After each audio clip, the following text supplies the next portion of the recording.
The smell of smoke still lingered in the air. The ground on Mount Carmel still bore the footprints of a stunned crowd. Fire had fallen, literally from the sky, and Elijah, his face covered in dust and glory, had witnessed the impossible.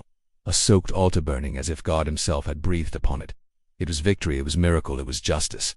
But the next day, Elijah reigned, not to preach, not to celebrate, but to flee. Jezebel, the pagan queen, had sworn to kill him, and strangely, the man who faced 400 prophets of Baal who prayed and made it rain after years of drought, was now running as if he had never known divine power. Why, even he didn't know. Maybe because miracles don't guarantee peace, maybe because the soul grows tired after too much confrontation, or maybe because there's a kind of silence that even fire cannot break. Elijah walked the desert for days, shoulders slumped, eyes sunken, heart shattered. He stopped eating, stopped praying, stopped hoping, and one day, sitting beneath a lonely broom tree, he broke, "It's enough, Lord. Take my life." It was a strange request from a prophet, but honest, brutally honest. Elijah didn't want to die. Not really. He just didn't know how to keep living. So he slept, but God didn't answer with thunder, or visions, or voices in the wind. God answered with bread. An angel appeared, touched him on the shoulder, offered water, a piece of warm cake silently. Elijah ate, slept, ate again. Sometimes, grace comes in forms we barely recognize. Strengthened, Elijah traveled 40 days and 40 nights until he reached Mount Horeb, the same mountain where Moses once spoke with God, as if Elijah wasn't just looking for shelter, but for memory, a trace of who he was, or of who God still was. There, in a dark cave he hid, and there, God spoke. "What are you doing here, Elijah?" It wasn't a question for information. God already knew, but Elijah needed to say it, so he poured it out. "I've been zealous, but I'm alone. They've all forsaken you. I'm the only one left, and now they want to kill me too." It was fear. It was sorrow. It was exhaustion. All of it, poured out before a God who had yet to show himself. Then came the moment that would change everything. God said, "Go out and stand on the mountain before me." And then a powerful wind swept by, so strong it shattered stones. But God was not in the wind. Next, an earthquake shook the ground, but God was not in the earthquake. Then came fire, but God was not in the fire. Soft, almost imperceptible. Elijah covered his face with his cloak. He stepped out of the cave slowly, because now God was there, not in violent displays, not in spectacle, but in the stillness that quiets the soul, in the sound only heard when the inner shouting stops. Elijah learned something there that even Mount Carmel hadn't taught him. God can answer with fire, but he can heal with silence. He was still afraid, still tired, but now he was no longer alone, because when the whisper comes, it's proof that heaven still listens. The desert was more than sand and wind. It was a mirror. Every step Elijah took seemed to echo not just on the dry ground, but deep within himself. He wasn't running only from Jezebel. He was running from the very certainty that once made him raise his staff toward the heavens and call down fire. Now, all he could hear was silence, a silence so loud it hurt his bones. Elijah had been wandering aimlessly for days. The sun scorched him by day, and the cold bit into him at night. The bread and water the angel had given him were long gone, but the taste of fear still lingered fresh. The prophet who had defied kings, who had faced the priests of Baal, now stumbled like a weary pilgrim, farther and farther from Mount Carmel and closer to some place he couldn't even name. One night, exhausted, he lay beneath the fragile shadow of a rock and looked up at the sky. The stars were the same ones he had once seen as promises, but now they looked like cold, distant points. Silent. Elijah whispered, "Where are you, Lord? Where is the fire now?" No answer, no breeze, just the rustling of a dry bush pushed by the wind.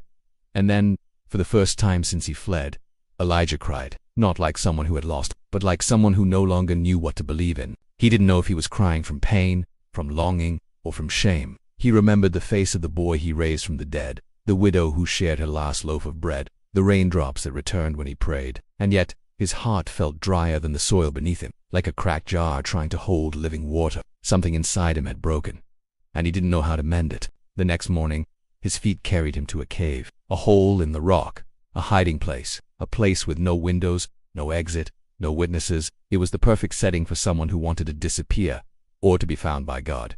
He entered without thinking, just went in there in the darkness. He curled up, hugging his knees, trying to silence the thoughts that roared inside. But it was there, in the middle of that darkness, that a voice called him. "What are you doing here, Elijah?" It wasn't an accusation. It was a question that sounded more like a mirror. And Elijah, his voice faltering, answered, "I have been very zealous for the Lord, but now I'm alone. Everyone is gone. They've all fallen, and they're trying to take my life." The cave seemed to shrink under the weight of the confession. Elijah might have expected thunder, or rebuke, or punishment, but the voice only said, "Come out. Stand before me." The prophet, hesitant, obeyed. He stepped out into the cutting wind. And then it happened. First a mighty wind, so strong it tore rocks from the mountains. Elijah shielded himself with his cloak, but the voice wasn't in the wind. Then, an earthquake. The ground shook beneath his feet, but the voice wasn't there either.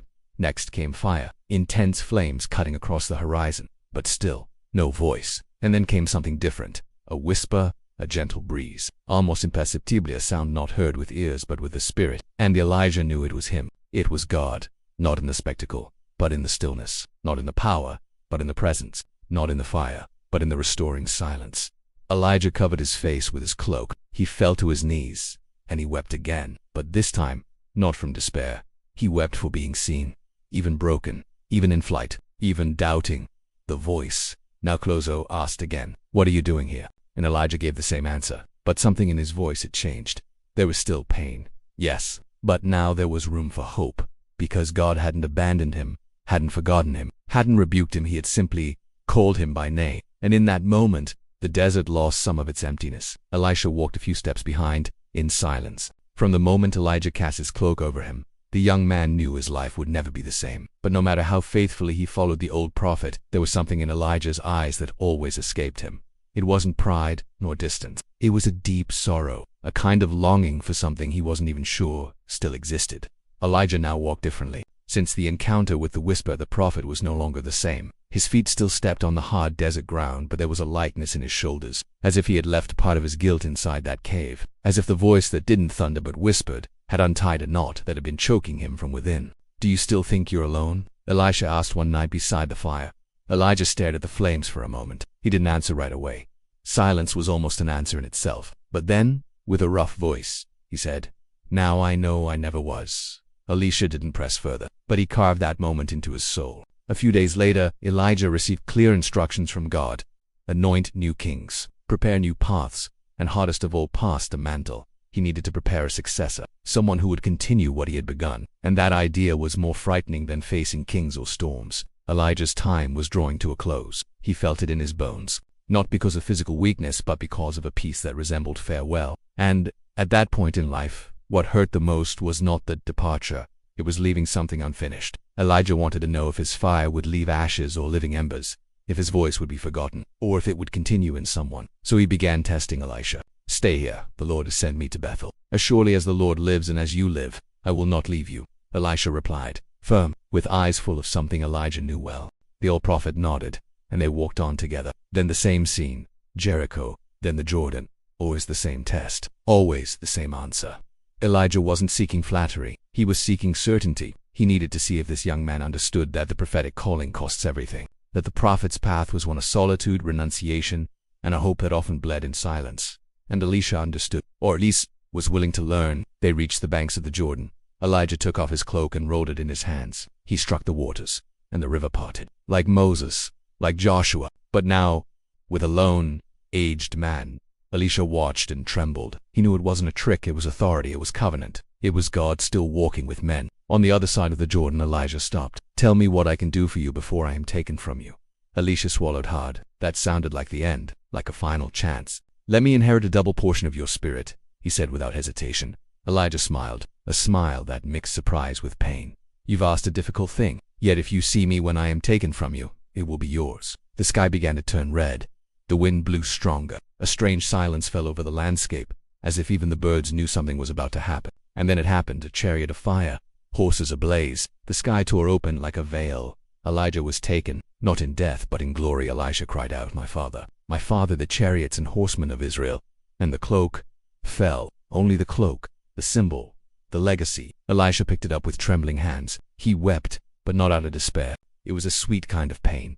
The pain of someone who saw heaven move before their eyes. The pain of knowing that, from that moment on, there was no turning back. The pain of inheriting something you didn't ask for, but that now lived inside you. He stood at its edge, looked at the current, held Elijah's cloak tightly. "Where now is the God of Elijah?" he shouted, and he struck the waters. The river parted, and the story continued. The river closed behind him, but the weight on his shoulders was heavier than any current. Elisha held Elijah's mantle with both hands, as if unsure whether it was an honor or a sentence. The people watched from a distance. Some whispered, "The spirit of Elijah now rests on him." Others simply followed in silence, waiting to see if this new man truly carried the fire. But Elisha knew. The fire was now his, and it never stopped burning. The days that followed were filled with miracles. Purified water, oil that never ran dry, the dead brought back to life. And yet, after each miracle came a strange silence, as if for every life he touched, something inside him was being consumed. Elisha did what Elijah had done. But Elijah's pain, he was only now beginning to understand. Because the prophet's burden is not just hearing God, it's continuing to hear him.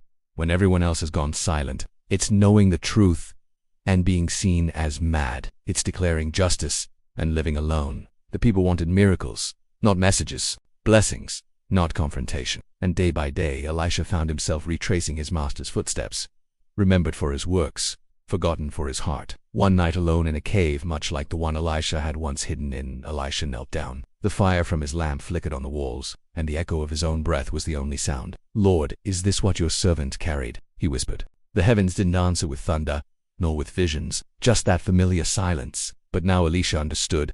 That silence wasn't absence. It was hidden presence. It was God training the heart to trust without signs. The next morning he rose with tired eyes and a firm soul. He had finally understood what Elijah saw, what Elijah endured, and why Elijah left the way he did. God doesn't take away those who fail. He takes those who finish the mission. And now, it was his turn to continue. Time passed, years, decades.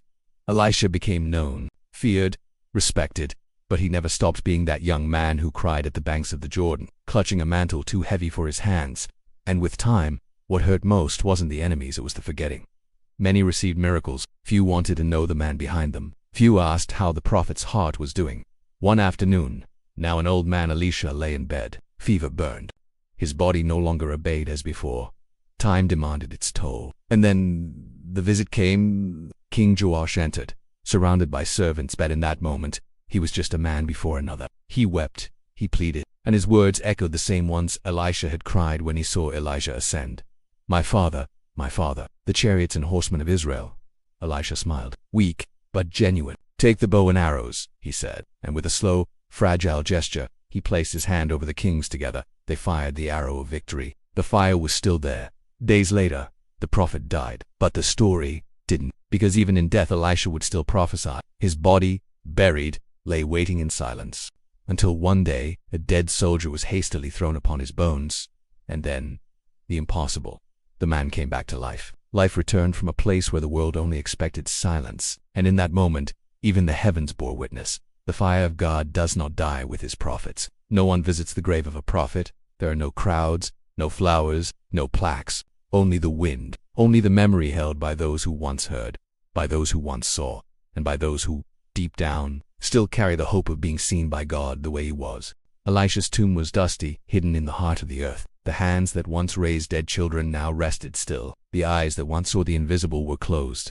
But heaven still knew where he lay. And heaven was not finished yet. In those days, war ravaged Israel. It was the time of the forgotten. Kings came and went without direction, and the dead became numbers. One of those dead was a young soldier, struck by a stray arrow.